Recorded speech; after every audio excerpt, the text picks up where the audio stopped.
우리 장로님 특송하는 거 보니까 한 명의 전문 테너와 두 사람의 아마추어 가수로 연합한 것 같아 보이지 않습니까? 고종훈 장로님은 성악가 같지 않습니다.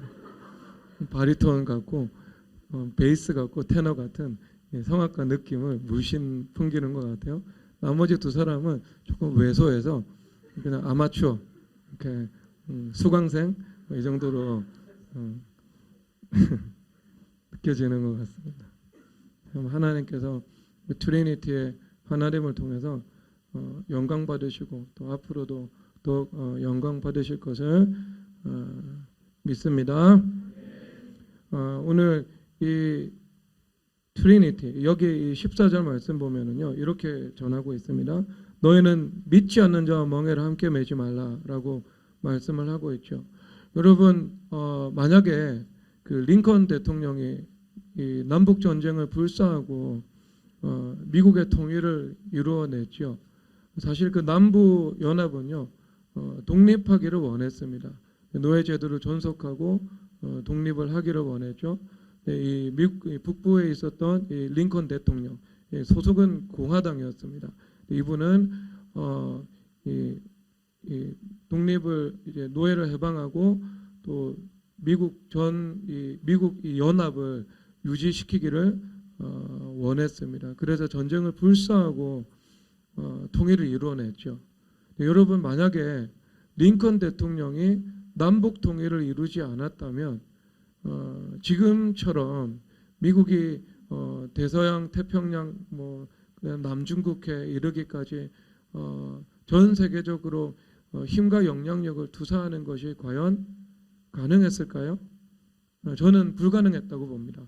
왜냐하면 이 내전 상태와 다름없기 때문에요. 이 내부에서 서로 이 힘을 많이 소모해야 되기 때문에요. 이 외부에 그 영향력을 확대시키는 것이 상당히 제약이 있었을 겁니다. 여러분 이것이 오늘 말씀의 핵심입니다. 여기 보면 믿지 않는 자와 멍에를 함께 매지 말라 이렇게 말씀을 하고 있죠. 이 멍에는 그 농사 지을 때 소 두 마리를 같은 멍에를 매죠. 그래서 이 소 한 마리가 뭐 사람 100명의 일을 할 수 있다면 이 두 마리가 또 함께 일을 하면은 수백 명의 노동력을 대체할 수 있는 그 힘이나 아니면 이 지속하는 이 노동 시간을 가지고 있을 겁니다. 그래서 함께 결의해 가지고요 가도록 하는 겁니다. 이것이 이 한 결의라고 하는 거죠. 그래서 소 두 마리를 한 멍에에 묶어서 같은 방향으로 또 같은 일을 하게 만드는 것입니다. 그런데 여기서 참 성경에서 신명기 22장에서 중요한 표현이 나오는데요. 소와 나리를 함께 결의해서 갈지 말라고 말씀하고 있습니다. 왜냐하면은 이것은 소와 나귀는요 서로 규격이 다른 거예요. 규격이 힘도 다르고 습관도 다릅니다. 그래서 함께 이 결의해서 갈게 되면 이 농사를 잘 지을 수 없겠죠. 소는 느리고 나귀는 좀 빠르고 소는 힘이 세고 나귀는 힘이 약하고 그래서 서로 이 균형이 깨트려집니다. 아마 5m, 10m도 다 갈지 못해 가지고요. 이 나귀도 다치고 소도 다치고 그리고 주인의 마음도 편하지 않을 겁니다. 그러니까 상식적으로 누가 농사에 대한 조그만 경험이 있다면 누가 소와 나리를 결의해서 가는 일을 하겠습니까? 자기의 재산이 달려있고 소득이 달려있는데요. 그러면 이 지극히 상식적인 문제인데 농부들에게 이것을 주시는 말씀이겠어요? 아니죠. 이 말씀은 농부들에게 주시는 말씀이 아니라 이 농부의 일을 주님께서 유비로 삼아 오셔서 너희들이 어떻게 해야 되는가에 대해서 말씀해 주고 있는 겁니다. 그러니까 너희들은 혼합주의로 살아가면 안 된다. 그럴 때 이 농사를 잘 지을 수가 없다. 이것을 말씀하고 있죠. 이것이 갈라디아서 5장에서 보면 그대로 나오고 있습니다. 너희들 안에 성령의 소욕과 육체의 소욕이 있는데 이 둘이 서로 대적하므로 너희가 원하는 것을 하지 못하게 한다라고 말씀을 하고 있는 거죠. 이게 원한다는 것은 우리가 내가 뭐 이 죄의 소욕을 말씀하고 있는 것이 아닙니다. 이 말씀은 우리의 소망을 의미하고 있어요. 그러니까 우리가 하나님께서 우리를 새롭게 지으시고 우리 가운데 선한 소망을 두시죠. 그래서 빌립보서에서 2장 14절에서 말씀을 하시는데 하나님께서 너희들에게 소원을 두시고 행하게 하신다 말씀을 하고 있습니다. 하나님께서는 인간을 기계로 만들지 않고 인격으로 만드셨죠. 그래서 인간과 동역하기를 원하시는데 그 인간과 동역하는 그 관계는 인격적인 속성을 가지고 있는 거예요. 그래서 우리가 주님 앞에 말씀을 드릴 때 주님께서 그 말을 들으시고 주님께서 우리 가운데 말씀하실 때 우리가 그 말씀을 듣고 그러니까 상호작용이 있는 겁니다. 이것이 언약 관계의 핵심인 거예요. 그래서 서로 그런 인격적인 이 관계를 통해서 내가 성령 하나님의 감화를 받고 또 주님 앞에 내가 원하는 것을 기도로 올려드리고 그러면서 하나님의 일을 감당해 나갈 수 있도록 주님께서 만들어 놓으셨습니다. 그렇게 하기를 기뻐하시는 거예요. 그러니까 예수님께서 기도를 귀히 여기시는 것이 바로 그 이유 때문인 거예요. 여러분들의 기도를 들으시고 그 기도와 함께 하나님께서 행하시기를 원하시는 것입니다. 그게 인격의 관계입니다. 그런데 그것이 인격의 관계인데, 그러니까 주님 그 소원을 두셨는데 그 소원을 내가 이 세상에서 행하지 못하게 되는 거예요. 하나님께서 내 마음 가운데 거룩한 소망을 두시고 그 소망을 통해서 기도하게 하시고 그것이 땅에 이루어지는 것, 그것이 주님의 이 방법인데 그것이 이루어지지 못하는 겁니다. 왜? 내 안에서 성령의 소욕과 육체의 소욕이 서로 대적함으로 원하는 것을 하지 못하게 되는 상태가 이루어지게 되는 것입니다.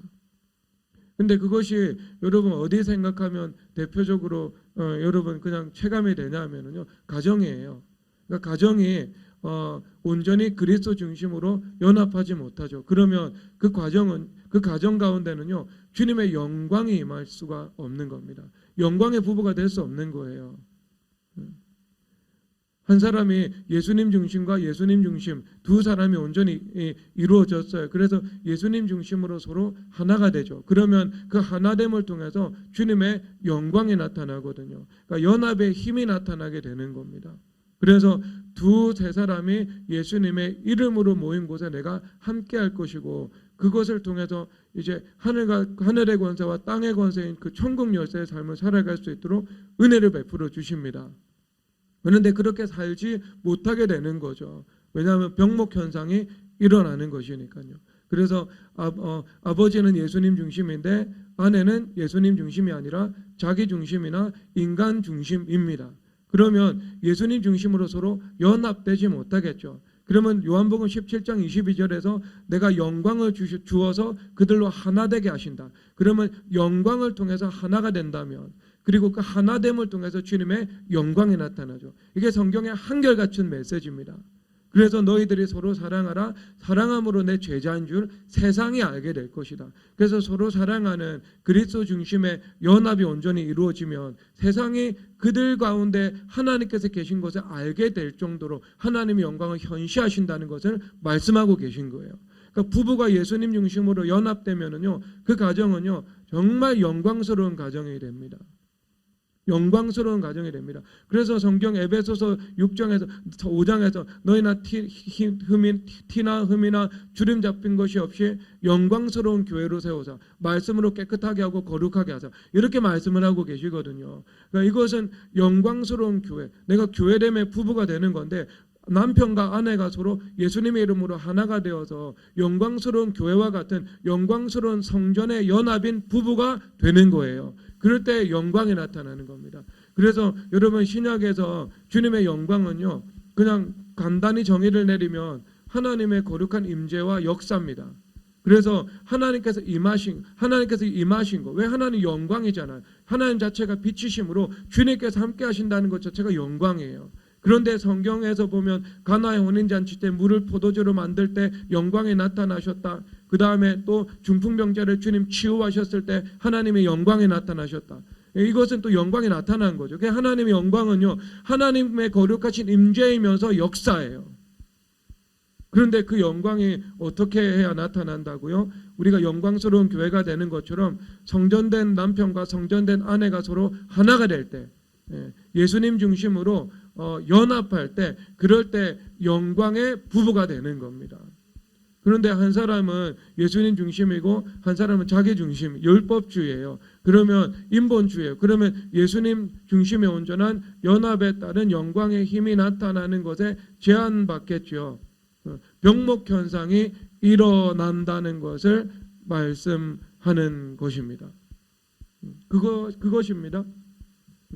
그러니까 이 두 부부 다 예수님 중심이 이루어져야 되죠. 그러면 일반적으로 우리가 현상적인 것을 볼 때 부부가 함께 예수님을 중심을 이루어 나가는 복된 경우들도 우리가 볼 수 있습니다. 그러나 그것은 대부분은 그렇지 않습니다. 하지만 왜냐하면은 영적인 감각에 다 차이가 있거든요. 그래서 먼저 조금 앞서가는 사람이 있고요. 조금 뒤따라가는 사람이 있지요. 그리고 그 격차가 클 수도 있습니다. 대부분은 현상적으로는 그렇지요. 왜냐하면 그렇게 되어서 이 예수님 중심으로 나머지 한 사람이 끌려가거나 아니면은 인간 중심과 자기 중심으로 예수님 중심에 있는 사람들이 끌려가거나 그 둘 중에 하나가 되는 겁니다. 대부분은. 그래서 아나니아와 삽비라 같은 부분은 대부분 그 인본주의와 율법주의라는 그 자기 중심으로 하나가 된 부부죠. 왜냐하면 자기 영광을 받고 싶었죠. 사도 베드로가 한 번도 그들에게 전 재산 팔아서 헌금하라고 말한 적이 없어요.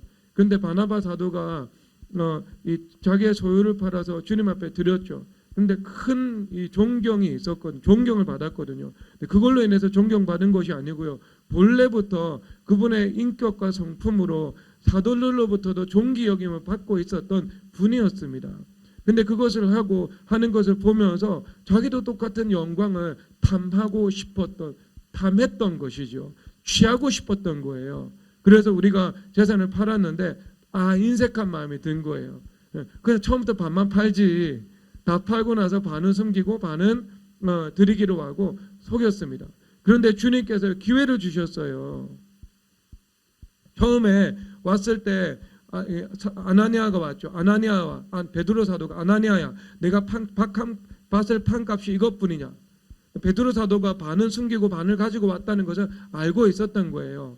그러면서 하는 말이 내가 팔라고 한 적도 없고 그리고 네가 반만 팔아도 되고 네 것인데 왜 하나님의 성령을 속이느냐라고 말씀을 한 겁니다. 근데 그때 죽임을 당했죠. 아나니아가요. 그리고 나서 삽비라 이 아주머니께서 다시 베드로에게 몇 시간 있다가 왔습니다. 남편이 죽은 걸 몰랐던 거예요. 그리고 나서 한 번 더 베드로 사도가 기회를 주는 거예요. 말씀으로. 밭을 그 판값이 과연 이것밖에 없느냐. 그러니까 이 말씀은요. 그런 말씀이 왔을 때 주님 앞에 정직하게 고백하면 그런 일들이 일어나지 않는다는 것을 말씀하고 있는 거죠. 그러니까 끊임없이 기회를 주시고 또 기회를 주시는 그 하나님의 오래 참으심을 보여주고 있는 겁니다. 레위기서에서 보면은요 그런 말이 나와요. 너희들이 하나님의 말씀에 준행하지 않을 때 너희들 가운데 환란이 일어날 수 있다 이렇게 말씀하고 있거든요. 그런데 그 다음 구절이 있습니다. 그 다음에 너희들이 환란이 일어났음에도 불구하고 주님 앞에 굴복되지 않으면 너희들이 7배나 더 큰 환란을 받을 것이다 이렇게 말씀을 하고 있는 거죠. 근데 주님께서는 언제나 어떻게 했어요? 선지자를 보내서 말씀을 전하시고 말씀을 전하시고 말씀을 전하셨죠. 수도 없이요. 그래서 그 말씀 앞에 반응하지 못하니까 환란이 한 번 오고 한 번 와도 반응하지 못하니까 7배 환란이 왔습니다. 그러니까 마찬가지로 오래 참으시는 주님께서 똑같은 방식으로 말씀으로 기회를 주신 거예요. 아나니아에게도 주셨고 삽비라에게도 주신 겁니다. 그런데 그때 그가 반응하지 못한 거예요. 그런데 여러분 둘 중에 한 사람이라도 깨어 있었다면요. 둘 중에 한 사람이라도 영적인 감각에 살아 있었다면요. 그러면 그것을 막았겠죠. 제어했겠죠. 그러면 두 부부 다 그 한 사람 때문에 사는 겁니다. 그러니까 결국 모든 부부는요. 정말 이 영광의 하나됨을 이룬 부부가 있습니다. 하나됨을 이룬 부부가 있어요. 그리고 그 하나됨을 정말 절찰리에 이루어 나가는 복된 부부도 있습니다. 그런데 대부분 그 여정에 들어서기 전까지는요. 앞서거니 뒤서거니 하면서 어떤 한 사람이 먼저 앞서 나가는 경우들이 많습니다. 우리 교회만 보더라도 아내가 조금 앞서가거나 아니면 남편이 조금 앞서가거나 그런 경우들이 분명히 있지요. 있죠. 그런데 그때 이제 여기서 이제 이 문제가 발생을 하는 거죠. 앞서 나가는 사람의 입장에서는요, 이 십자가가 주어지는 거죠. 왜냐하면 그런 이 배우자와 함께 살아갈 때 어떤 반발이 있거든요. 이 자기 중심과 예수님 중심의 충돌이 있거든요. 그러니까 모든 예수님 믿는 사람들이 세상에서 살아갈 때 십자가의 길을 걸어가야 되는 것은 우리가 말씀과 말씀을 믿는 믿음으로 살아갈 때 그 말씀에 대한 믿음이 없고 세상의 말에 따라서 행동하고 말하는 사람들과의 갈등과 대립이 있을 수밖에 없는 거죠. 삶의 어떤 물리적인 차원에서는요. 그런데 그럴 때 내가 말씀을 믿음으로 주는 그리스도시요 살아계신 하나님의 아들입니다라를 선택하는 거죠. 그러면 그 신앙 고백이 나의 반석이 되어서 그 반석 위에서 내 인생의 집이 세워지는데 이 인생의 집은 홍수가 나고 폭풍이 불고 쓰나미가 와도 무너지지 않는 견고한 말씀과 믿음으로 지어진 집이 되는 것입니다. 그런데 그것을 걸어갈 때 그 십자가가 있는 거죠. 내가 십자가 연합하고 내가 인내해야 되고 때로는 물리적인 삶 속에서 내가 가는 길이 바른 길이라는 것이 증명되지 않은 열매로 나타나지 않지만 믿음으로 인내하면서 걸어가야 되는 경우들이 있죠. 혜진이가 1학년 때 친구들은 노래방 갈 때 본인은 매트 들고 산기도 가고 친구들은 술 마시러 갈 때 본인은 교회와 함께 시간을 보내기 위해서 교회로 오고 모든 시간을. 그런데 그때만 하더라도 참 이 친구들이 보면 좀 너무 삶의 방식이 다르니까 우습기도 했겠죠. 그런데 지금은요 1년 정도 지나서 판도가 바뀌었대요. 이미 1년 정도. 그럼 지금은 3학년이 됐죠. 뭐 지금은요 물어볼 필요가 없을 거예요. 근데 그게 처음부터 열매로 안 나타난다고요. 처음으로 열매로 다 나타나 버리면은요 예수님 안 믿을 사람이 없죠. 말씀 믿는 믿음으로 인내할 필요가 없겠죠. 그런데 처음에는 안 나타난다고요. 수면 아래에 있다고요. 씨를 뿌리고 그 씨가 죽고 씨가 열매로 나타나는 데는 많은 시간이 걸린다고요. 그렇기 때문에 여기서 말씀에 대한 믿음과 십자가의 길이 시험받는 거예요. 포기하고 싶고 낙심하고 싶고 체념하고 싶고 기도를 중단하고 싶고 나도 세상과 같이 연합해서 살고 싶고 그렇게 된다고요. 그럼 편안해지거든요. 내 인생이. 편안함을 위해서 지금 일시적인 편안함을 위해 가지고요 십자가를 지기를 중단하는 거죠.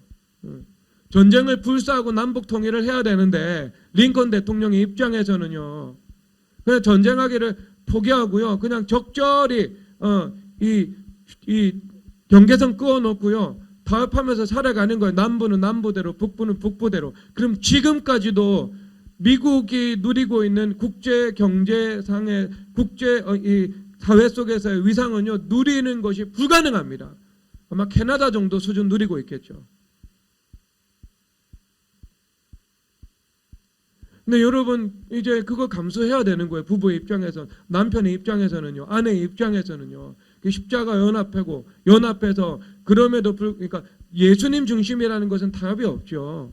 그 타협 없는 예수님 중심 가운데 내가 그럼에도 불구하고 남편은 남편으로 존중하고 순종해야 되는 거고요. 그럼에도 불구하고 내가 아내를 위해서 더 사랑하고 더 희생해야 될 수 있는 것 희생해야 되는 것이지요. 때로는 아내가 나의 예수님 중심의 노선에 반발하고 싫은 이야기하고 도전하고 그런다 하더라도요 그에 대해서 내가 화를 내지 않고 분노하지 않고 그리스도의 마음으로 그럼에도 불구하고 축복할 수 있고 인내할 수 있고 하지만 영적인 권위를 가지고 진리에 입각해서는 절대로 타협함이 없어야 되고 그러니까 이것을 다 이루어 나가야 되는 거예요. 그러니까 이게 다 예수님의 것이잖아요. 이게 예수님의 것이잖아요. 이게 예수님의 길인데 여기서 하나라도 어긋나면 진리에서 어긋나는 것이 되잖아요. 하나님의 방법에서 어긋나는 것이 되잖아요. 그러니까 선택할 수 있는 옵션이 많이 없는 거예요. 그러므로 우리는 좁은 길을 걸어가는 겁니다. 세상에는 이런 수단과 방법을 사용할 수 있는데 10가지를 사용할 수 있다면 우리는 10가지가 있다는 것을 알고 있지만 내가 믿음으로 사용할 수 없는 게 8가지는 되는 거예요. 그리고 1개에서 2개 믿음과 지혜 그 한 개에서 두 가지 정도 내가 그 옵션 선택해서 그 길 걸어가는 겁니다. 그러니까 내가 감수해야 되는 것들이 분명히 있는 거예요. 남편의 입장에서도 아내의 입장에서도요. 그렇죠. 그거 감수하고 여러분 십자가 연합을 이루고 예수님 중심을 이루어 나가야 하는 것입니다. 그 과정 없이 교회 안에서 예수님 중심이 이루어진 그 부분은요 극히 희박합니다. 저도요 그게 있었어요. 그러면 됐죠 여러분? 모든 사람이 그게 있다니까요. 영적인 격차가 있는데요. 그게 과정을 통해서 예수님 중심으로 하나가 되는 거죠. 그럴 때 부부 피차에 희생이 필요하고 존중이 필요하고 십자가 연합이 필요하고 자기 부인이 필요하고 그런 거예요. 그리고 바로 딱 서야 되는 것은요 진리인 겁니다. 그러면 여러분 내가 다소 그래 그러면 내 아내나 내 남편이 예수님 중심이 먼저 이루어졌다. 그럼 내가 가는 길도 똑같은 거예요. 내가 그냥 자기 중심의 수준으로 바지가랭이 붙잡으면 안 되죠. 그것을 신앙을 격화시키려고 하면 안 되죠. 그것은 내가 그냥 함께 망하자는 거예요. 함께 망하자는 거. 여러분 이것이 이게 방파제예요. 가정에서 한 사람이 거룩함을 이루어서 예수님 중심을 이루면서 살아가고 있죠. 그러면 그것이 거룩한 방파제라니까요. 하나님께서 긍휼히 여기시는 거예요. 그 성경이 어디서 나오냐면 아브라함과 롯의 기사에 나오잖아요. 소돔과 고모라를 주님 멸망시키실 때 그 안에 아브라함의 조카였던 롯이 있었거든요. 그런데 그 아브라함이 롯을 사랑했잖아요. 근데 롯을 주님께서 거기서 건져내신 게 롯을 사랑해서가 아니고 롯을 생각해서가 아니었어요. 성경에서 보면 뭐라고 말씀을 하시냐면은 내가 아브라함을 생각하사 저들을 심판하는 중에서 롯을 구원해내셨다. 성경에서 말씀을 하고 있는 거예요. 아브라함과의 관계, 하나님과의 관계 때문에 롯이 구원받고 살아난 겁니다. 그러면은요 우리가 응원해야 되죠. 차라리 그런 사람은 복이 있어요. 나는 예수님 안 믿고 교회를 안 나가. 근데 아내를 보고 너라도 가가지고 나를 위해서 좀 기도해달라. 차라리 복이 있어요. 복이 있어요. 근데 그렇게 하지 않고 교회를 나가면 너 죽고 나 죽고 한번 이혼 한번 해보자. 그래가지고 진짜 교회 안 나가면은요. 아내도 망하고 자기도 망하고요. 자녀 인생에 별로 득될 거 하나도 없어요. 여러분 그래서 여기서 핵심적인 것은 뭐냐 하면은 부부가 예수님 중심으로 연합할 때 가장 강력한 영광이 그 가정을 통해서 주님께서 행사하신다는 것을 말씀하고 있는 것입니다. 자 그러면 여기서 그런 관점에서 믿지 않는 자와 멍에를 매지 말라고 주님께서 말씀하시는 거예요. 믿지 않는 자와 멍에를 매면 하나님께서 우리 가운데 주님께서 우리 가운데 주신 최상의 상태가 연합입니다. 그러니까 인간 최상의 상태는요 연합인 거예요. 그래서 제가 말씀드렸죠. 의에서 화목이 나오고 화목에서 화평이 나온다고. 근데 화평의 법적 근간은 연합입니다. 그리고 그 연합을 통해서 모든 축복이 이루어진다. 이게 화평의 의미를 가지고 있어요. 그러니까 여러분 어떤 집에 가가지고 샬롬 이렇게 선포하는 것은요. 그 집을 향해서 단순히 마음의 평강이 있으라라는 것을 선포하는 것이 아니고요. 모든 영역에 하나님께서 주시는 축복이 함께할 것이다라는 것들을 선포하는 겁니다. 사실상. 그런데 그 근간이 뭐냐면요. 연합이에요. 그러니까 연합은요. 인간 최상의 상태라고 볼 수 있습니다. 그래서 우리가 예수님께서 교회를 완성하시죠. 예수님 재림하시죠. 그럼 우리가 들림받죠. 그러면 공중에서 어린 양의 혼인잔치를 하는 거예요. 어린 양의 혼인잔치를 한다는 것은요. 내가 신부로서 교회와 연합되는 것이고요. 완성된 교회와 그리고 내가 신랑 대신 예수님과 연합하는 거예요. 수직적인 연합과 수평적인 연합이 온전히 이루어지는 상태가 요한계시록 19장의 상태입니다. 그러면 주님께서 인간 최상의 상태가 뭐예요? 그 말씀의 관점에서 연합의 상태인 거예요. 그런데 그 연합을 방해하는 적이 무엇인가?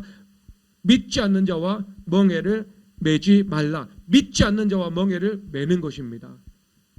여러분 이게 잘 와닿지 않죠? 이것은 여러분 우리 모든 사람에게 적용이 될 수 있습니다. 자, 부부의 연합이라는 이 측면에서 설명을 한다면은요, 제가 조금 다른 이제 사업적인 측면에서 설명을 할 수도 있어요. 사업적인 측면에서 여호사밧 왕이 이 태생적인 오류가 하나 있었어요. 이분이 진짜 하나님 앞에서 거룩하고 선하고 복된 왕이었습니다. 그러니까 상위 랭커예요. 탑 시드에 있는 왕입니다. 유다 역사 전체에서요. 그가 주님 앞에 온전히 행했습니다. 그런데 하나의 태생적인 오류가 있습니다. 그러면 여러분 그 하나의 태생적인 오류는 그 영역에 있어서 파행을 일으키는 게 분명하죠. 네, 분명하죠. 이 모든 것이 온전해요. 그런데 이분이 어떤 사람이요, 자녀라는 영역에 대해서 우상숭배를 하고 있고요, 자녀라는 영역에 대해서 내가 주인이 되어가지고요 어떻게든 이 자녀를 잘 길러보려고 하고 있습니다. 그럼 이 자녀 잘 자라날까요? 못 자라날까요? 못 자라나게 되어 있습니다. 왜? 자녀는 하나님의 소유거든요. 거룩한 자녀가 못 되는 거예요.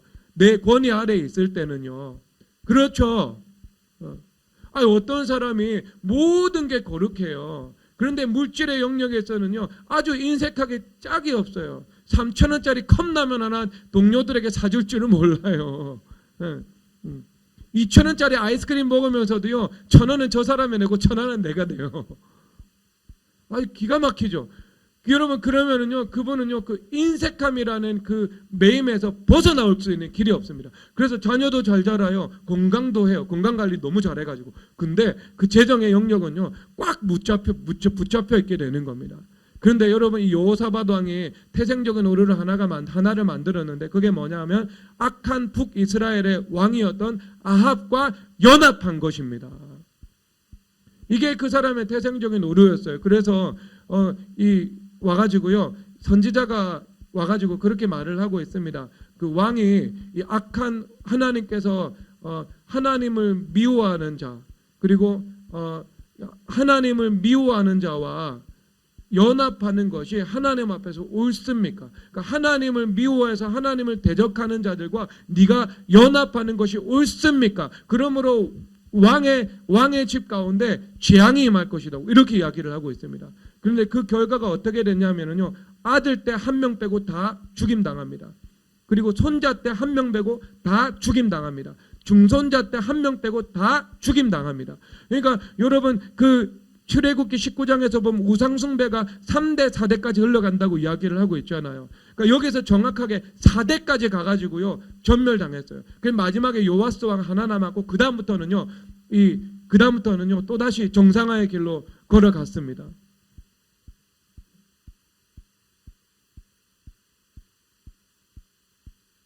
여러분 이게 악한 자와 연합하는 것의 결과인 것입니다.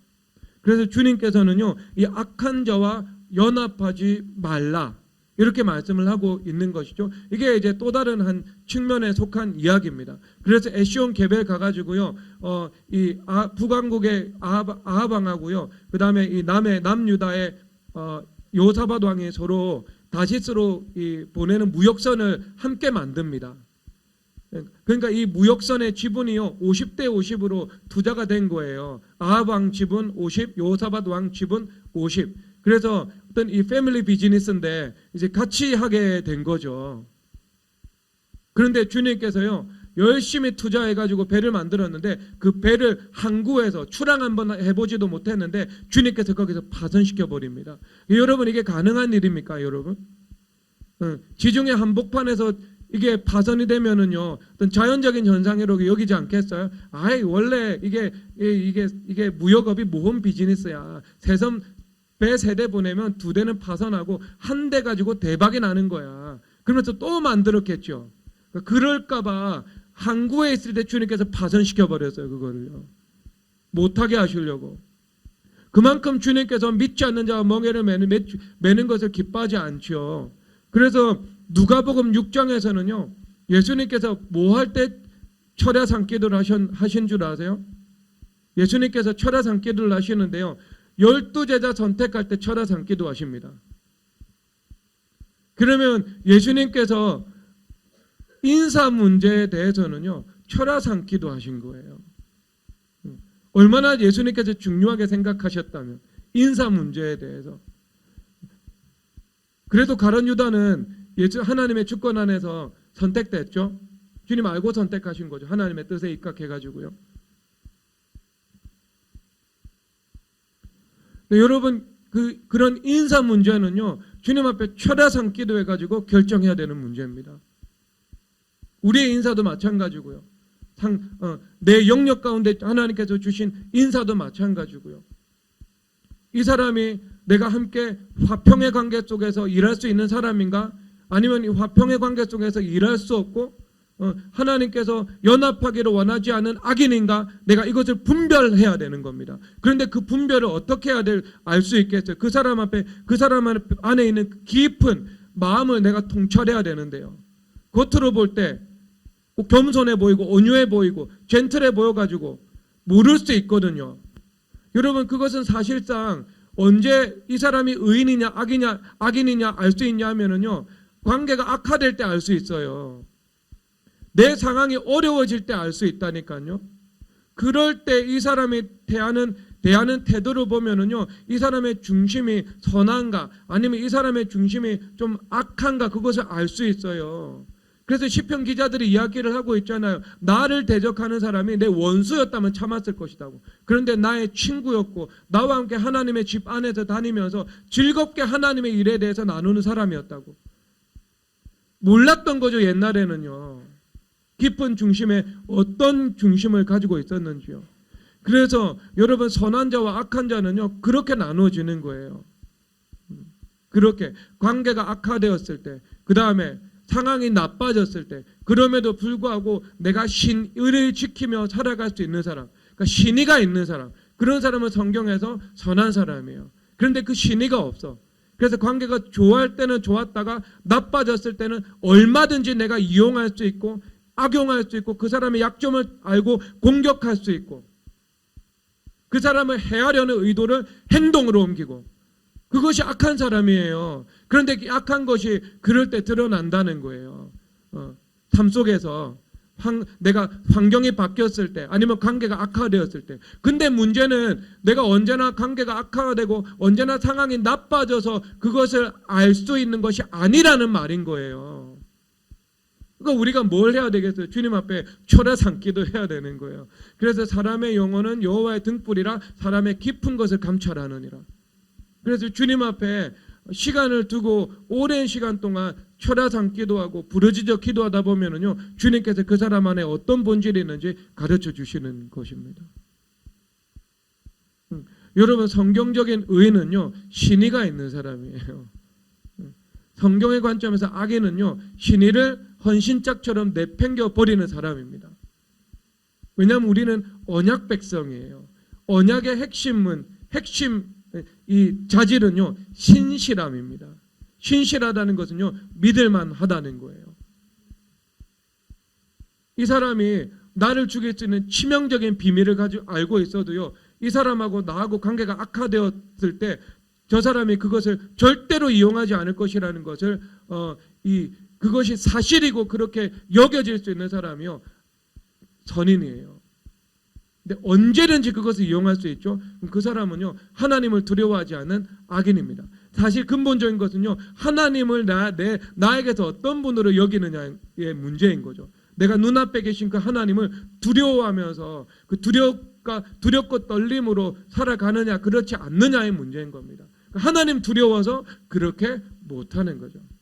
근데 세상에는요, 하나님 두려워하지 않는 사람이 있더라. 교회 안에서도 예수님 믿는다고 하는 사람 중에서도 하나님 두려워하지 않는 사람들이 있더라. 그러니까 신의를 저버리는 것입니다.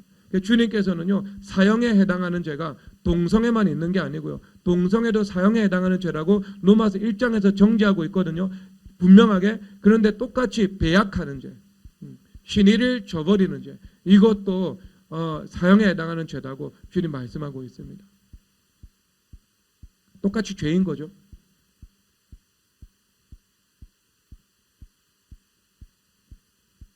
그 중에 가장 악한 죄는요, 죄를 죄가 아니라고 하는 죄예요.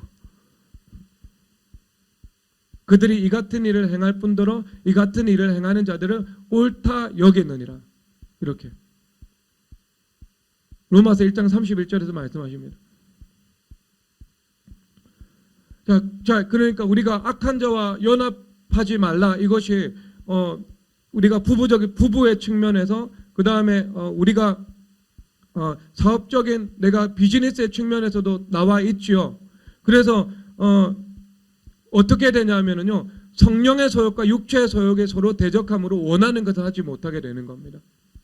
내가 어떤 객관적인 그 율법화에서 비즈니스 관계는 얼마든지 맺을 수가 있습니다. 거래 관계가 있잖아요. 근데 그 거래 관계를 해야 되죠. 우리가 만물을 다스리면서 얼마든지 할 수 있습니다. 그런데 그런 거래 관계를 말하는 것이 아니고 내가 강하게 연합되는 그 결속 관계를 말씀하고 있는 거죠. 그런데 그렇게 결속되면은요, 내가 하나님 중심으로 하나님의 어떤 뜻을 받아가지고 무언가 행하려고 하는데요, 그것을 못하게 되는 거죠. 왜? 한 사람이 적극적으로 대항하고 방해하고 그것을 반대하기 때문에요. 그러면 그 안에서요, 화평이 깨트려지게 되는 것입니다. 그런 이제 일들이 있는 것이지요. 그러니까 그러면 그 안에서 영광의 하나됨이 나타나서 그 하나됨을 통한 하나님의 영광이 그 영역 가운데는 온전히 나타날 수가 없게 되는 것입니다. 그래서 내가 이 사람이 연합할 사람인가, 연합해서는 안 되는 사람인가, 이것은 매우 신중히 분별해야 되는 것이지요. 그래서 여기서 보면은요, 하나님의 성전과 믿는 자와 믿지 않는 자와 어찌 상관하리오라고 말을 하고 있죠. 이 상관하다는 것은요, 그 몫을 나누다는 것을 의미하고 있습니다. 그래서 몫을 나누고 그 몫에 참여하다라고 말씀을 하고 있습니다. 그래서 잠언서 1장에서 너희들이 악한 자들이 너희들에게 이르기를 전대를 우리가 하나만 두자, 그러면서 함께 탈취한 것을 서로 나누자, 이렇게 이야기를 한다고 있어요. 말하고 있습니다. 악한 자들이 연합해가지고요, 한 전대를 두고 우리가 도둑질한 것을 서로 나누자는 거죠. 몫을 나누는 겁니다. 같은 전대를 두는 거예요. 이것이 상관하다는 것의 의미입니다. 그러니까 그렇게 상관하는 거, 이것은 정말 주님 앞에 깨어 기도하고 묻고 조심해야 된다, 이것을 말씀하고 있는 것입니다. 그런데 이것이요, 자, 여기서 보면 내 개인에게도 적용이 될 수 있겠죠. 그래서 여기서 그리스도와 벨리알이 어찌 조화되며 하나님의 성전과 우상이 어찌 일치가 되리오 라고 말을 하고 있죠. 조화와 일치, 이것을 말씀을 하고 있는데요, 이 조화와 일치라는 그 개념은요, 내가 동의한다는 겁니다. 내가 동의하고 내가 승인하고 내가 인증한다는 것을 말씀하고 있는 것입니다. 그러면 나의 관점에 있어서도 마찬가지지요. 주는 그리스도시요 살아계신 하나님의 아들이다. 이것이 내 인생의 반석이 돼야 되는 것이지요. 그러면 그가 살아계신 하나님의 아들이다 라고 말을 하는 것은요, 그것은 모든 이 만물에 대한 주권을 예수님께서 하나님 아버지로부터 인자됨으로 위임받았다는 것을 말씀하고 있습니다. 그래서 하늘의 권세와 땅의 권세가 예수님께 있는 것이지요. 그러면 예수님은 하늘의 문제뿐만 아니라 땅의 문제에 있어서도 예수님께서 창조하셨고 다스리시고 예수님께서 주인 되시는 것을 말씀하고 있는 것입니다. 그러니까 이 말씀은 너희들이 누구의 말을 듣고 살아갈 것인가 하는 문제를 말하고 있는 것입니다. 누구의 말을 듣고 살아갈 것인가. 이것이 너무 중요한 거죠. 그래서 이건 여러분 다른 규격을 의미하고 있죠. 고린도 여기 후서 10장에서 보면은요, 높아진 이론 경관진이라는 말이 나오고 있거든요. 그래서 하나님 아는 것을 대적하여서, 그러니까 이것은 하나님 그리스도를 아는 지식, 하나님의 말씀이죠. 이 말씀을 아는 것을 대적하여서 높아진 것. 여러분, 높아진 이론이에요. 그러니까 이론 자체는요, 뭐냐? 높아진 거예요. 세상에 있는 이데올로기, 세상에 있는 사상과 철학은요, 그 존재 자체가요, 높아진 거예요. 무엇을 대적해서? 하나님 아는 것, 말씀을 대적해서 높아진 거예요.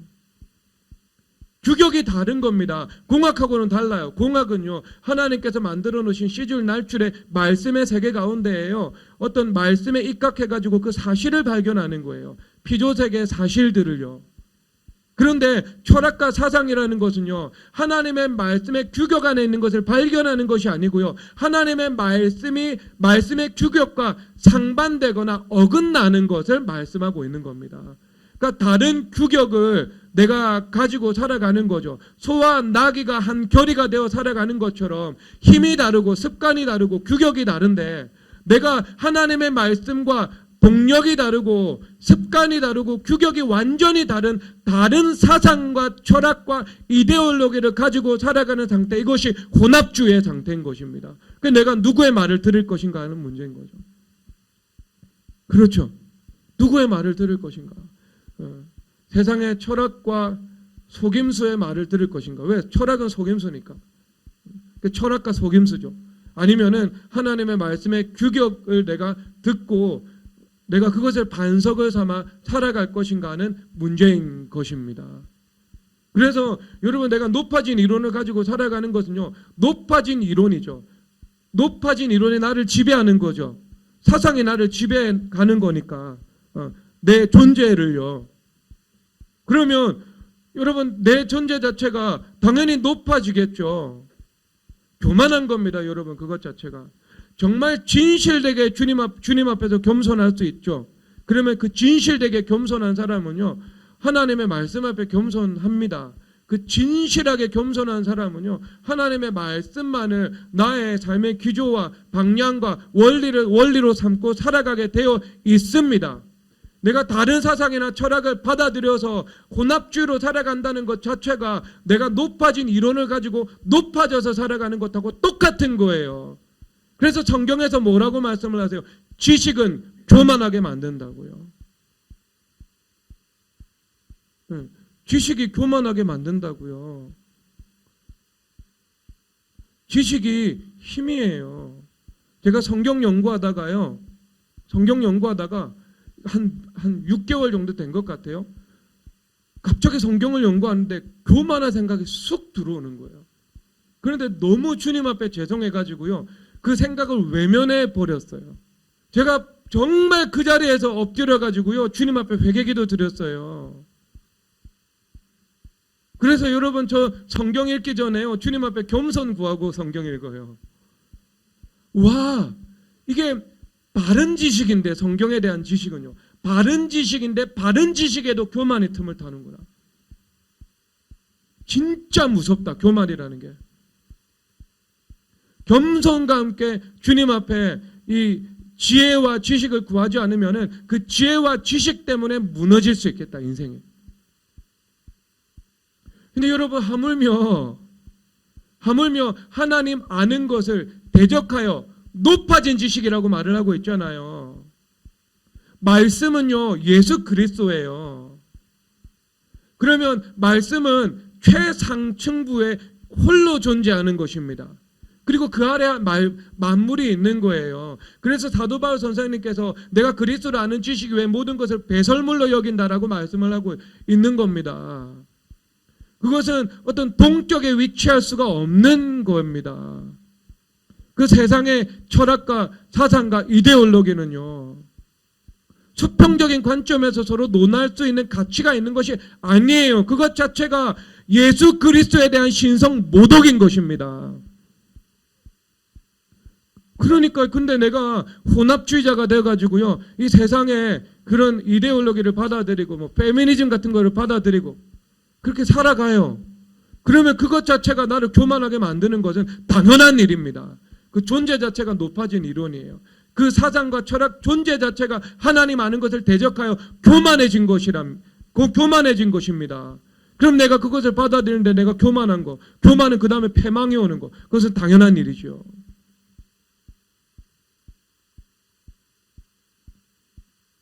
제가 말하고자 하는 핵심적인 것은 뭐냐 하면요, 그런 인문학에 대해서, 그런 철학에 대해서 어떤 이데올로기적인 세상을 바라보는 하나님의 말씀의 규격과 다른 규격을 가지고 있는 그 학문에 대해서 심취하며 살아가는 사람들에 대해서 나타나는 그 현상적인 일들을 한번 보고 생각해 보라는 겁니다. 그래서 뭐라고 주님 말씀을 하세요?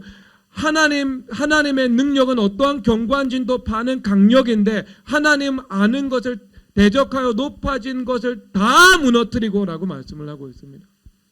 하나님의 능력은요, 교만한 것을 무너뜨립니다.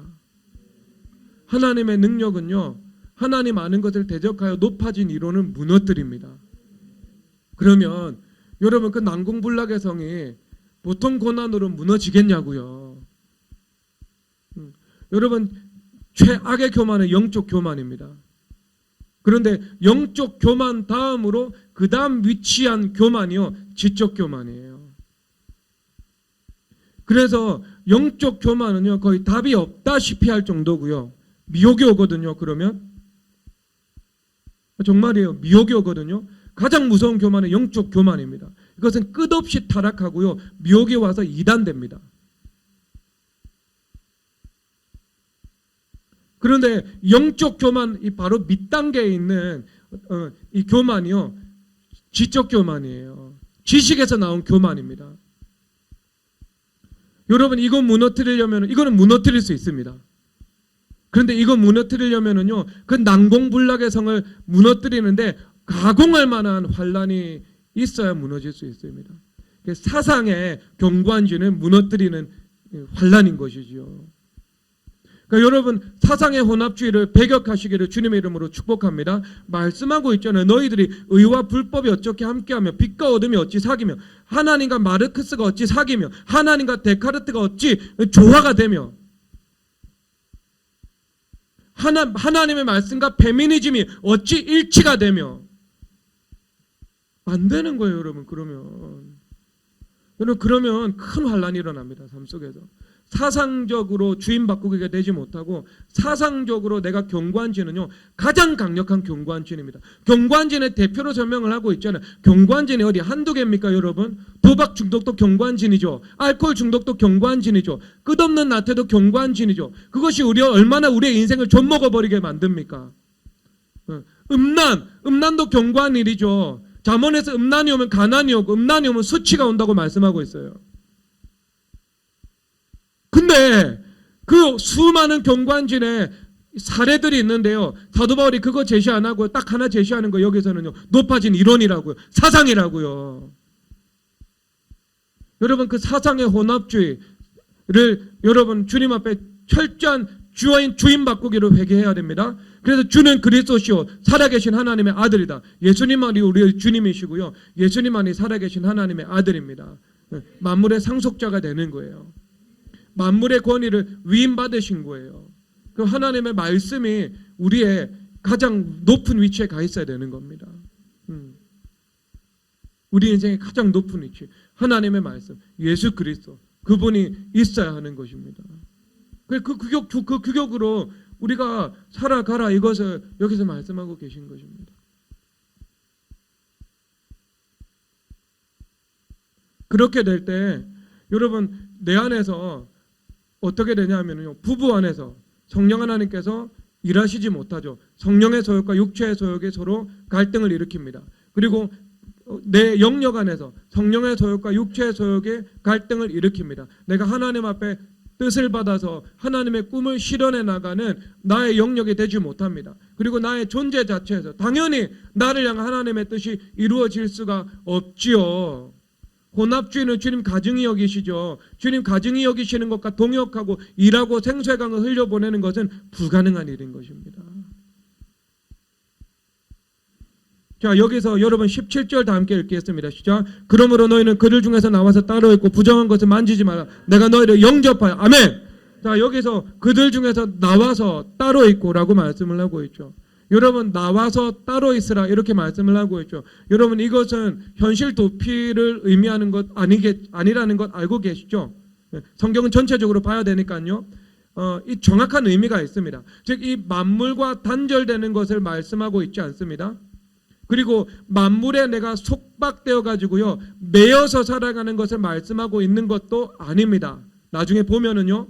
그리고 말씀과 만물과 내가 수평적인 대립관계에 있어 가지고요, 싸우는 것도 아니에요. 아니라니까요. 여러분, 그러면 여기서 나와서 따로 있으라는 말이 무엇인가? 이것은요, 구별이라는 의미입니다. 구별이라는 의미는 단순히 세상과 교회가 구별된다는 것을 의미하는 것이 아닙니다. 구별이라는 것이 의미하는 것은요, 하나님께 드려지는 거예요. 거룩의 3차원이 있습니다. 부정한 것이 있어요. 그 다음에 정결한 것이 있습니다. 이 정결한 것이 있고 그 다음에 거룩한 것이 있습니다. 자, 부정한 것은요, 뭐가 되겠죠? 게임 이런 거, 드라마 중독, 뭐 이런 것들이 부정한 일들이 되겠죠. 그러면 다 이 정결하다는 것은요, 같이 중립적인 일들이 될 수 있습니다. 예를 들어서 여러분들이 산에 올라가는 거, 등산하는 거, 이거 정결한 거죠. 왜냐하면 이것은 죄하고 별 상관이 없잖아요. 그런데 만약에 어떤 사람이 뭔가 쉬었어요. 그래가지고 허구한 날 에베레스트를 다녀요. 제가 중앙선대의 신문기사를 보는데요. 그 산악인들 다큐멘터리를 만든 것으로 유명한 한 PD가 있었대요. 그런데 그 PD가 뭐라고 코멘트를 달았냐면요. 허구한 날 에베레스트 가고 K2 가고 안나푸르나 가는 사람들 향해서 저 사람들 뭔가 쉬었다. 사로잡혔다. 여러분, 저는 그분들 존중합니다. 전 그분들 진짜 존경해요. 왜냐하면 강인한 분들이고 어떤 미답지를 정복해 나가는 분들이고 저 그분들 진짜 존경을 해요. 하지만 제 후손들에게 그걸 하라고 원하고 가르치고 싶진 않아요. 우리 아버지는 암벽 등반하고 빙벽 등반하셨어요. 근데 저한테 한 번도 말씀하신 적이 없어요. 유품 정리하다가 봤어요. 왜? 아들이 할까봐. 자기는 했어도 아들한테 하라고 하고 싶지는 않죠. 뭔가 쉬어서 했지만. 여러분 자식 중에 에베레스트 K2 저기 암벽 빙벽 등반 시키고 싶은 분 손 한번 들어보세요. 말을 대로 될 거예요 지금. 내려야 되겠네. 절대 안 돼요 저는. 오토바이 타는 거하고.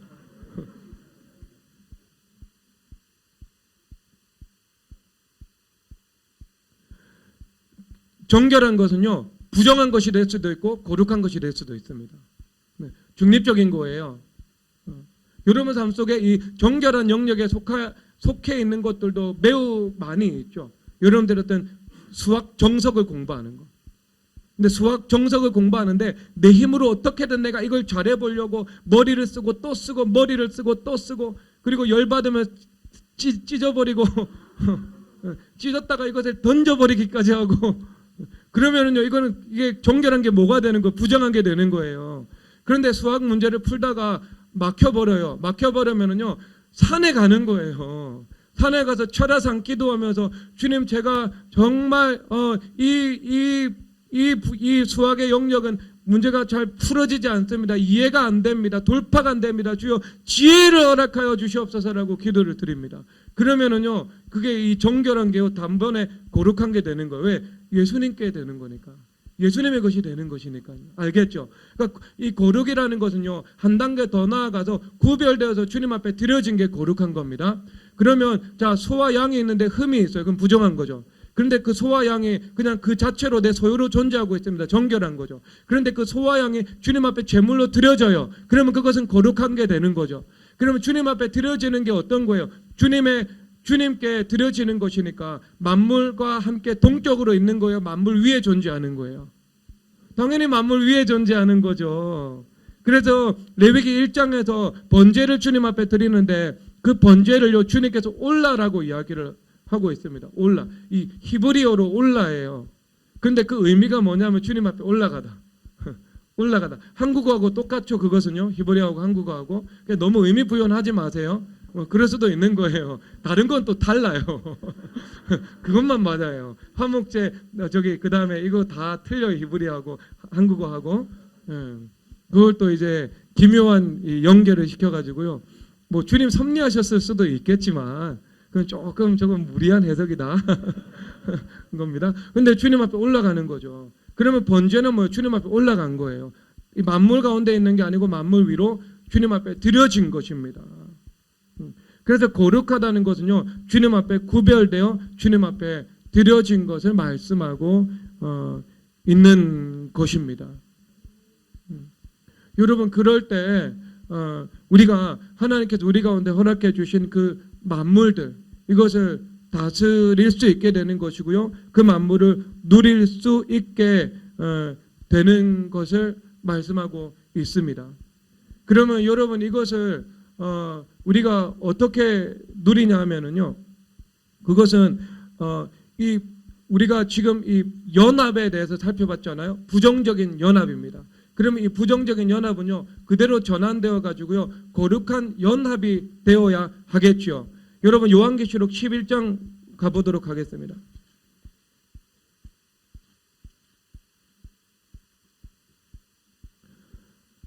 요한계시록 11장에서 보면은요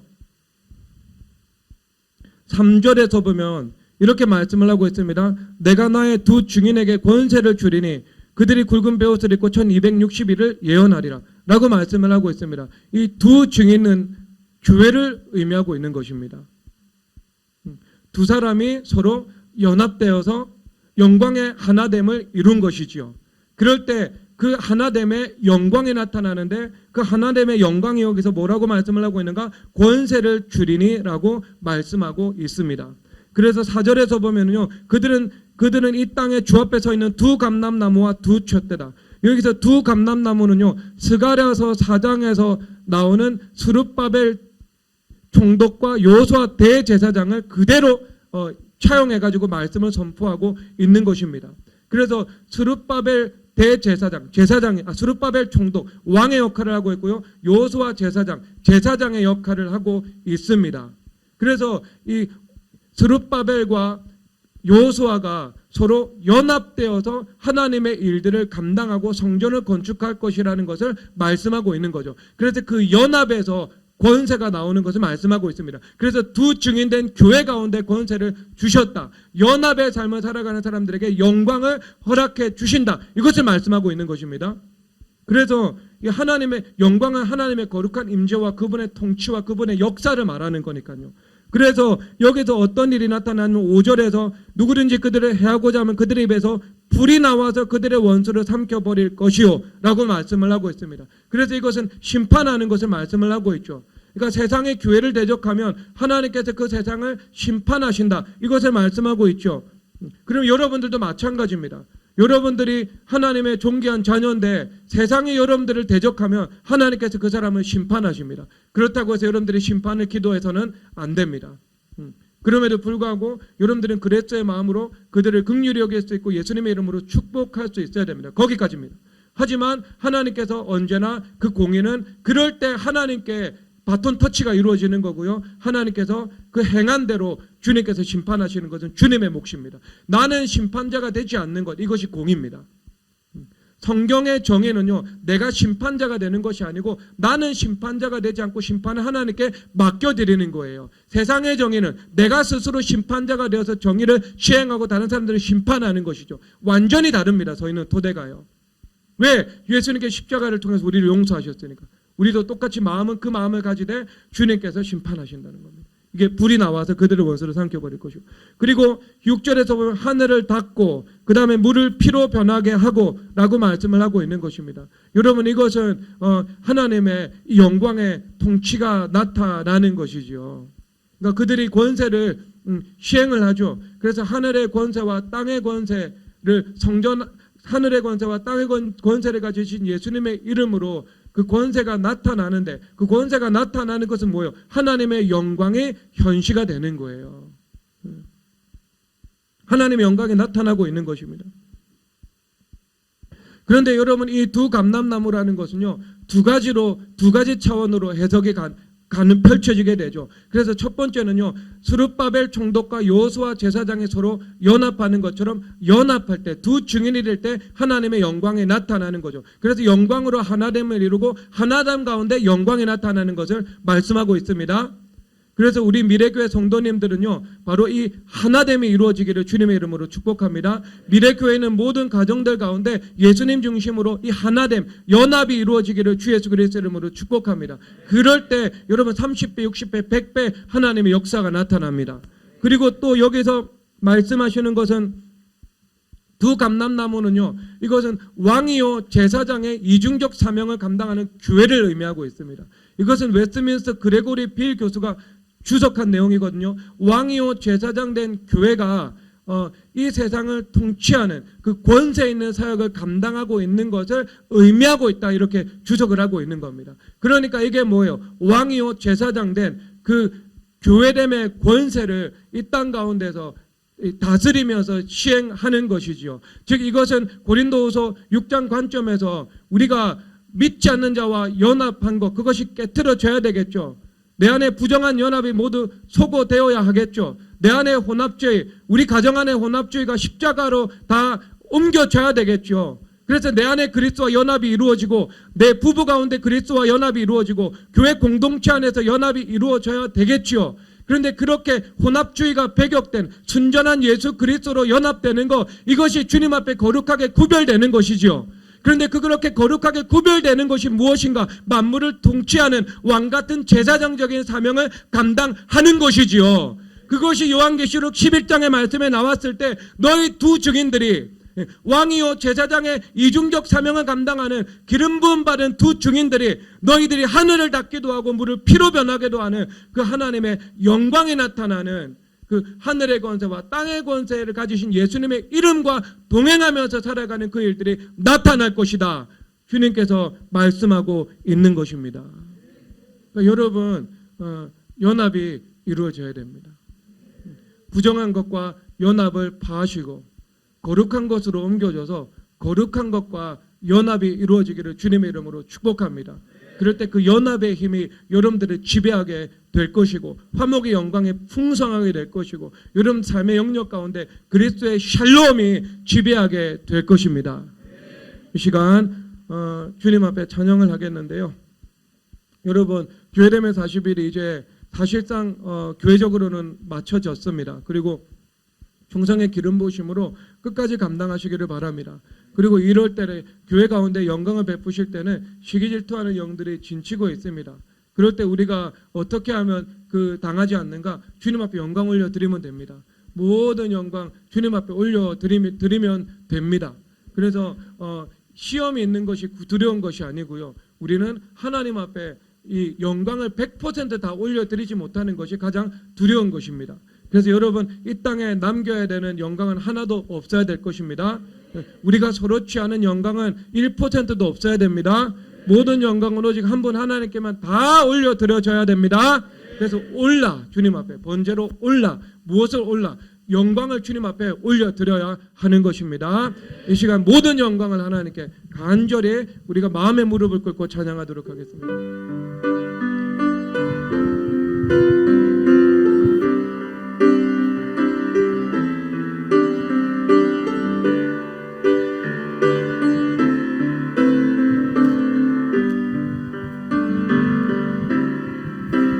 모든 영광을 하나님께,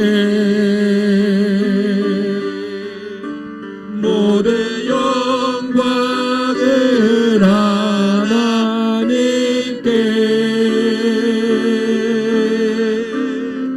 온 마음과 뜻 다해 주 사모합니다.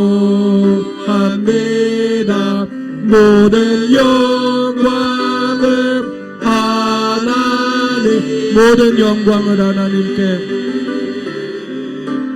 모든 영광을 하나님께, 모든 영광을 하나님께, 온 마음과 뜻 다해 주 사모합니다. 모든 영광을 모든 영광을 하나님께, 오 주님, 모든 영광을 하나님께,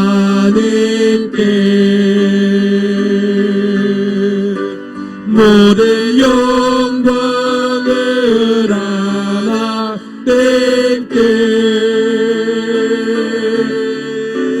온 마음과 뜻 다해 주 사모합니다.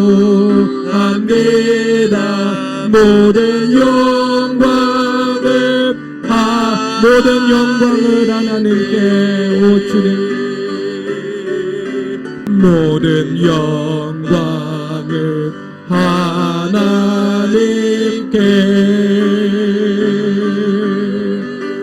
모든 영광을 하나님께 온 만과 뜻 땅에 주 사모합니다. 모든 영광을 마지막 모든 영광을 하나님께 모든 영광을 하나님께 모든 영광을 하나님께 온 먼 곳 땅에 주 사모합니다. 모든 영광을 하나님께. 우리 시간 모든 혼합주의를 십자가에 가져가는 기도를 드리도록 하겠습니다. 그리고 두 번째 모든 영광 한번 하나님께 올려드립니다. 우리 주님 한번 부르고 찬양하겠습니다. 주여